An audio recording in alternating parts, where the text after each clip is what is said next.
दोस्तों, क्या आपने अल्फ्रेड वेगनर की कॉन्टिनेंटल ड्रिफ्ट थ्योरी के बारे में पढ़ा है या जाना है? यदि नहीं, तो मैं आपको बताता हूँ। 1912 में एक जर्मन साइंटिस्ट अल्फ्रेड वेगनर ने ये थ्योरी दिया कि जो पृथ्वी का आज हमारा स्वरूप है, ये कभी ऐसा नहीं हुआ करता था। आज से लगभग 200 करोड़ साल पहले जो है हमारी पृथ्वी का स्वरूप जो है दूसरी तरीके का था। उनकी थ्योरी के अनुसार उन्होंने ये बताया कि जो पृथ्वी है वो उस समय महाद्वीपों में विभक्त नहीं थी, बल्कि पूरा का पूरा जो है महाद्वीप एक ही था, और जिसको सुपर कॉन्टिनेंट या पेंजिया के नाम से जाना जाता था। और आज की तरह 6 या 7 महासागर भी उस समय नहीं हुआ करते थे। उस समय जो है एक ही महासागर हुआ करता था, जिसका नाम पैंथालासा था। तो एक ही जो है महाद्वीप हुआ करता था जिसका नाम पेंजिया था, और एक ही महासागर हुआ करता था जिसका नाम पैंथालासा था। लेकिन आज से 200 करोड़ साल पहले पृथ्वी में ऐसे कुछ परिवर्तन स्टार्ट हुए जिससे कि जो पेंजिया था यानी कि सुपर कॉन्टिनेंट था, ये 2 भागों में विभक्त होना प्रारंभ हो गया।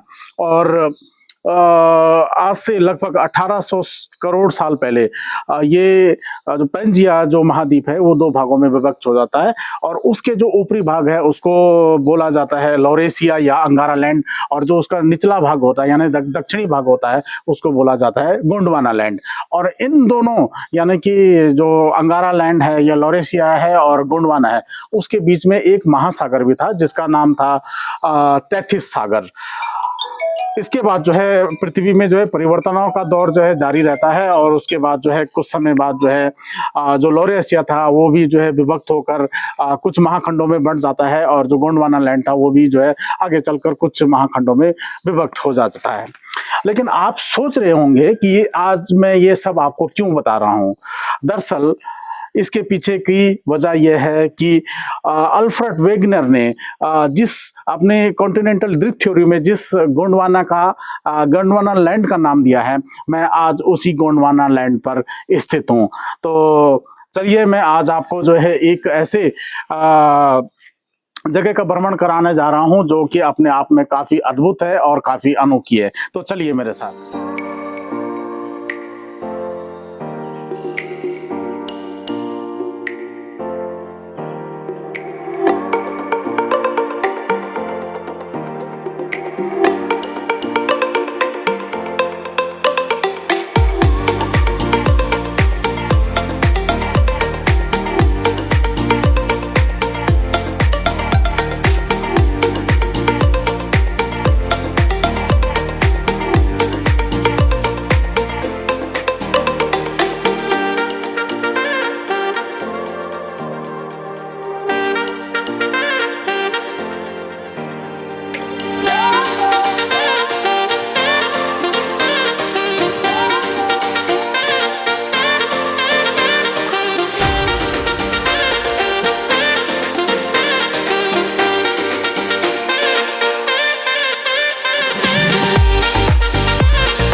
नमस्कार दोस्तों, जिस गोंडवाना लैंड की बात मैं आपसे कर रहा था, और जिस गोंडवाना लैंड को यानी कि अल्फ्रेड वेगनर ने जो कॉन्टिनेंटल ड्रिफ्ट थ्योरी है, जिसमें उन्होंने पृथ्वी के 2 भागों को यानी कि ऊपरी जो उत्तर वाला जो भाग है उसको उन्होंने लॉरेशिया कहा, और नीचे वाले भाग को उन्होंने गोंडवाना लैंड का नाम दिया। आज मैं उसी गोंडवाना लैंड में स्थित हूँ। जी हाँ दोस्तों, मैं आज स्थित हूँ छत्तीसगढ़ के मनेंद्रगढ़ में, और मनेंद्रगढ़ में जो है एक मरीन फॉसिल पार्क यहाँ पर जो है इस्टेब्लिश किया गया है। उसी फॉसिल पार्क में मैं यहाँ पर उपस्थित हूँ, और आज मैं इसका आपको दर्शन कराने जा रहा हूँ। दरअसल 1872 में एक ऑस्ट्रेलियन जियोलॉजिस्ट जिनका नाम एडवर्ड सूस था, वो अपने कुछ खोजों के और रिसर्च के दौरान जो है इन जंगलों में आते हैं, और इन जंगलों में जो है उनको कुछ ऐसी चीजें मिलती हैं जिनसे कि जिन्होंने कि उनके लाइफ को ही बदल दिया। दरअसल जो है जब वो अपना रिसर्च कर रहे थे तो उन्हें यहाँ पर जो है आज से 200 और 300 साल पुराने जो है जीवाश्म यानी कि फॉसिल इस जगह पर देखने को मिले। और जब उनको ये जीवाश्म देखने को मिले तो फिर उन्होंने जो है जो जब 1912 में जो अल्फ्रेड वेगनर ने जो है अपनी कॉन्टिनेंटल थ्योरी को जन्म दिया तो उस समय जब इस जगह के नाम पर ही वो जो दक्षिणी भाग था उसको जो है गोंडवाना नाम दिया गया। गोंडवाना क्या होता है मैं आपको बताता हूँ। गोंड जो है छत्तीसगढ़ और भारत में पाई जाने वाली एक जनजातीय या आदिवासी जाति का नाम है। इस जनजाति के लोग जो है जैसे कि और भी जो जनजाति के लोग होते हैं वो जंगलों में निवास करते हैं, तो इस जनजाति के लोग भी जो है जंगलों में निवास करते हैं।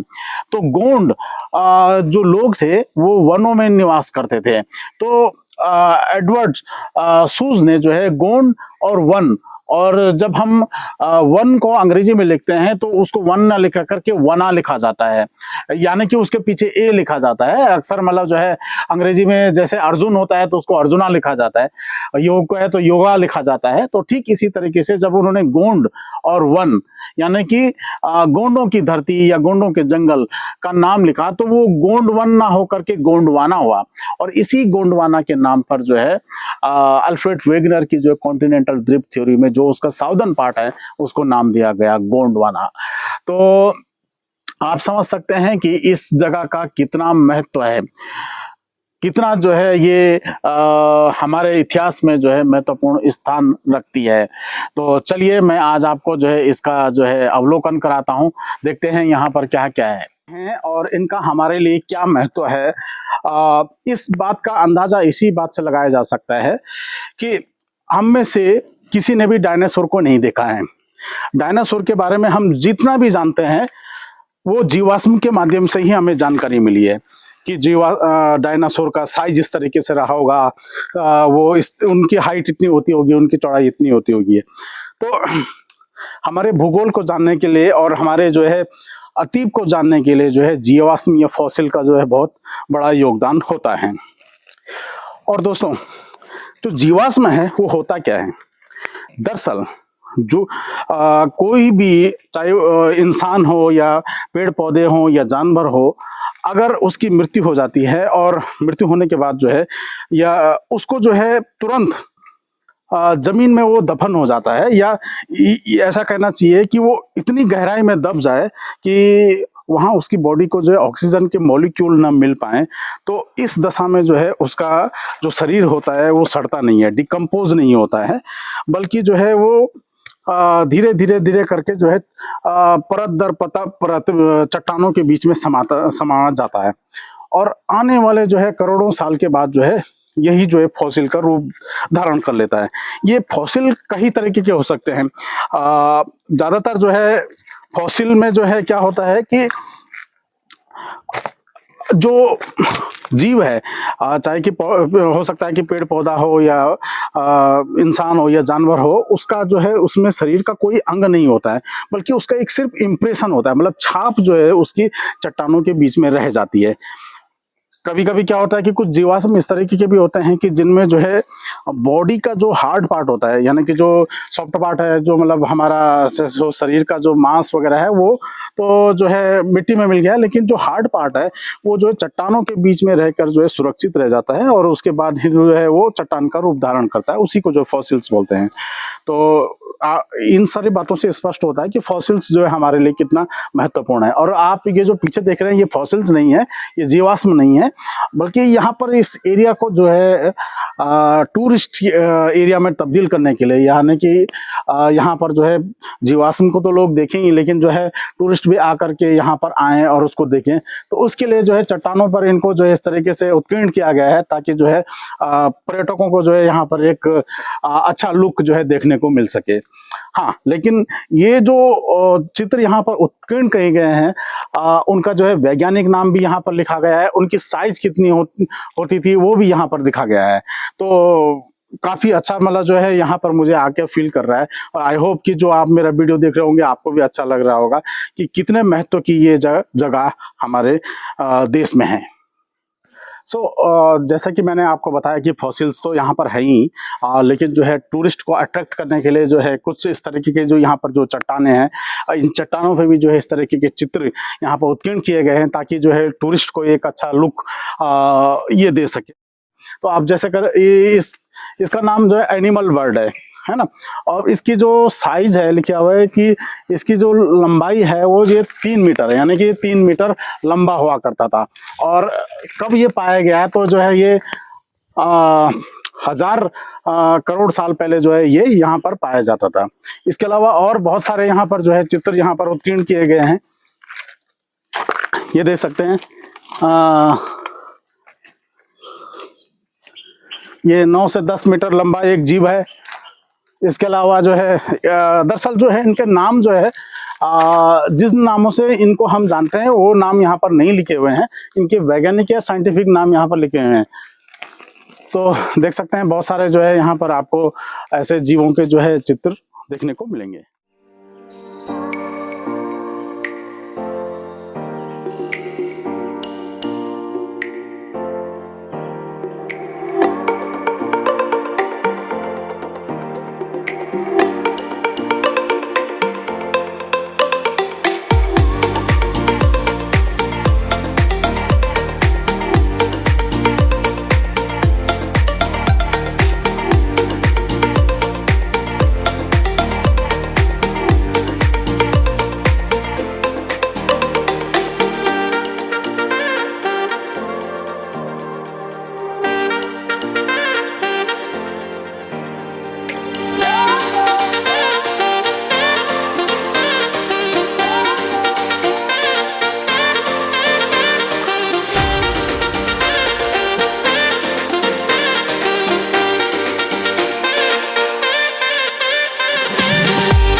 जिस फॉसिल पार्क की हम बात कर रहे थे, और 1872 में ऑस्ट्रेलियन जियोलॉजिस्ट एडवर्ड सूस ने जिस साइट को खोजा था, वो साइट जो है मेरे जस्ट पीछे है। ये पीछे आप जो है यहाँ पर हसदेव नदी को देख सकते हैं।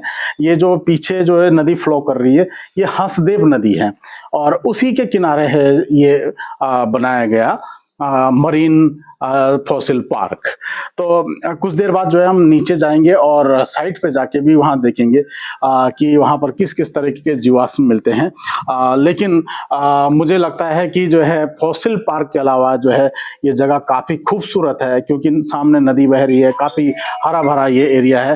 तो आप सबको यहाँ पर आना चाहिए और इस एरिया को ज़रूर विजिट करना चाहिए।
जो मनेंद्रगढ़ का मरीन फॉसिल पार्क है, उसके जो है जो मेन साइट है वहाँ पर हम पहुँच गए हैं।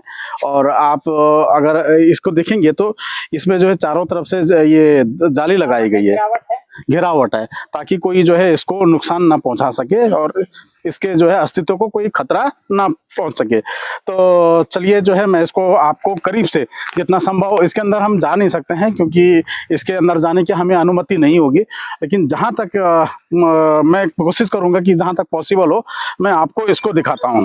तो चलिए मेरे साथ। बिल्कुल बिल्कुल। तो अभी जो है इसको रिपेयर भी किया जा रहा है।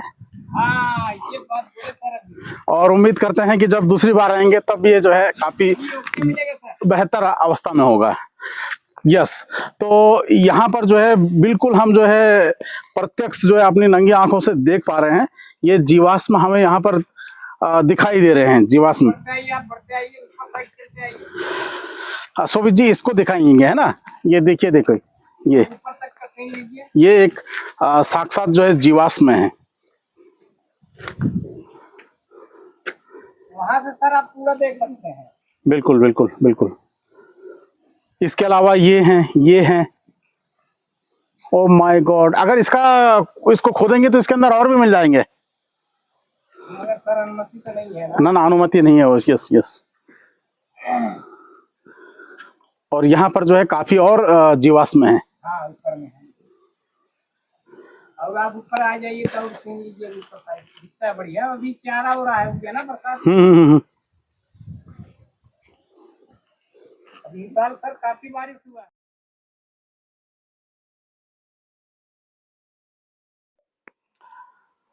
तो अगर आप छत्तीसगढ़ से हैं या कभी आप छत्तीसगढ़ भ्रमण पे आते हैं तो मैं आपको रिकमेंड करूंगा कि आप जो है मनेंद्रगढ़ जरूर आइए। मनेंद्रगढ़ जो है छत्तीसगढ़ की जो राजधानी है रायपुर, वहां से जो है लगभग 350 से 400 किलोमीटर की दूरी पर नॉर्थ में यानी कि उत्तर दिशा में स्थित है। और अगर मैं सही हूं तो पहले ये जो है कोरिया जिले का हिस्सा हुआ करता था, लेकिन कुछ समय पहले जो है इसको एक नया जिला बनाया गया है। और वहीं पर ये जो है मरीन फॉसिल पार्क स्थित है। तो मेरा निवेदन आपसे रहेगा कि आप जरूर आइए और इस जगह का जरूर भ्रमण कीजिए।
आप भ्रमण के लिए आएंगे तो बहुत सारी चीज़ें आपको यहाँ पर देखने को मिलेगी।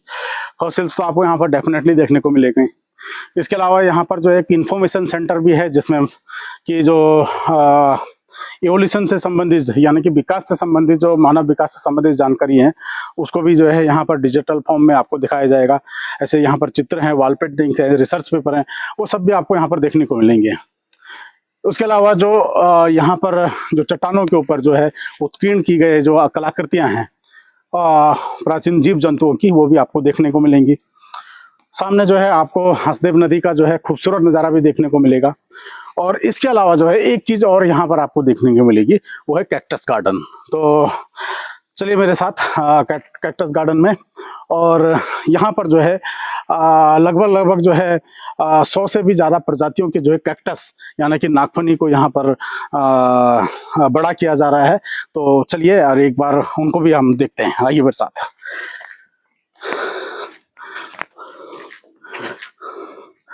तो आमतौर पर जो है हमने अपने जीवन काल में जो है एक या दो तरह की जो कैक्टस हैं या जो नागफनी है वो देखी होंगी, लेकिन यहाँ पर देखिए जो है इसकी जो है कितनी प्रजातियां हैं, कितने तरीके का, इस तरीके का कैक्टस जो है मैंने लाइफ में कभी नहीं देखा। ये आज मेरे लिए पहला अनुभव है जब मैं इस तरीके का कैक्टस प्रत्यक्ष रूप से अपनी आंखों के सामने देख रहा हूँ। ये गोल्डन कोरोसिनिल बिग, इस तरह का कभी कैक्टस होता है। It's very amazing for me. मैंने कभी सोचा भी नहीं था कि इस तरह का भी कोई जो है नागफनी या कैक्टस होगा। ये देखिए पूरा फ्लावर के जैसे जो है कुछ कैक्टस भी हमने को यहाँ पर देखने को मिल रहे हैं। ये पूरा डिजाइन शेप में है। इनके नाम जो है हमारी आम बोलचाल की भाषा से अलग है। ये जो इनके साइंटिफिक नेम है।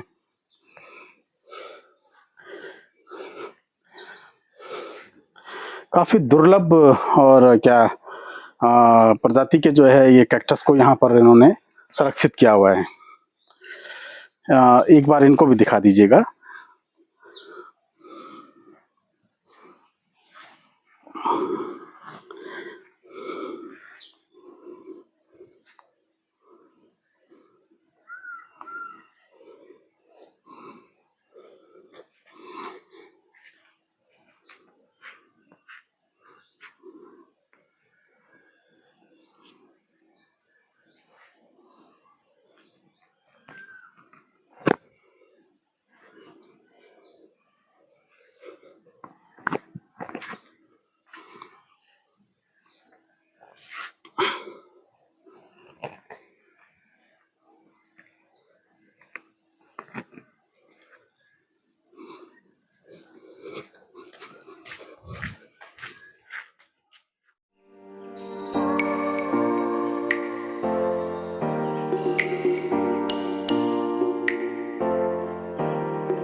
एक रिक्वेस्ट मैं आप सब लोगों से भी करना चाहता हूं कि अगर आपने अब तक मेरे चैनल को सब्सक्राइब नहीं किया है और मेरे द्वारा दी गई जानकारी अगर आपको पसंद आ रही है तो कृपया जो है मेरे चैनल को सब्सक्राइब करें और मुझे सपोर्ट करें। आने वाले समय में ही छत्तीसगढ़ और ना सिर्फ छत्तीसगढ़ बल्कि पूरे भारत से संबंधित जो जानकारी वाले विषय हैं, ऐसी चीज़ों की जानकारी मैं आप लोगों को देता रहूँगा। तो इसलिए आप कृपया मेरे चैनल को सब्सक्राइब करें।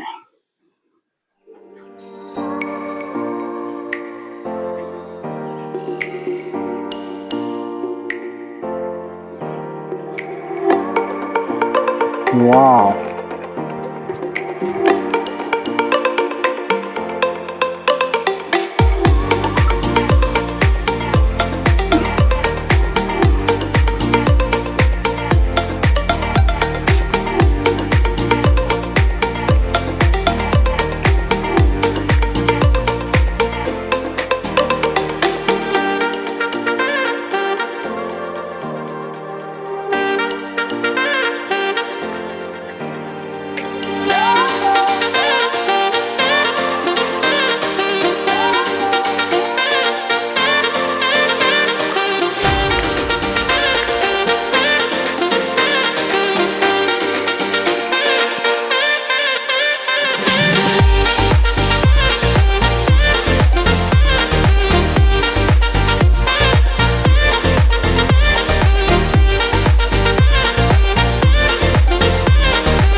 ये था आज हमारा मनेंद्रगढ़ में स्थित मरीन फॉसिल पार्क का भ्रमण।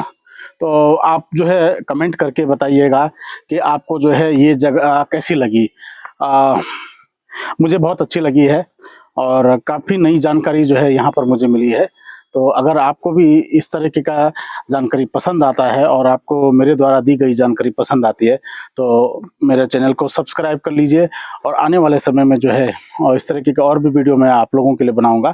तो अगर आप सब्सक्राइब करते हैं तो इस तरह के जो वीडियो का जो नोटिफिकेशन है वो आपको तुरंत मिल जाएगा। तो आई होप कि आपको ये जानकारी मेरे द्वारा दी गई वो पसंद आई होगी। बहुत बहुत धन्यवाद।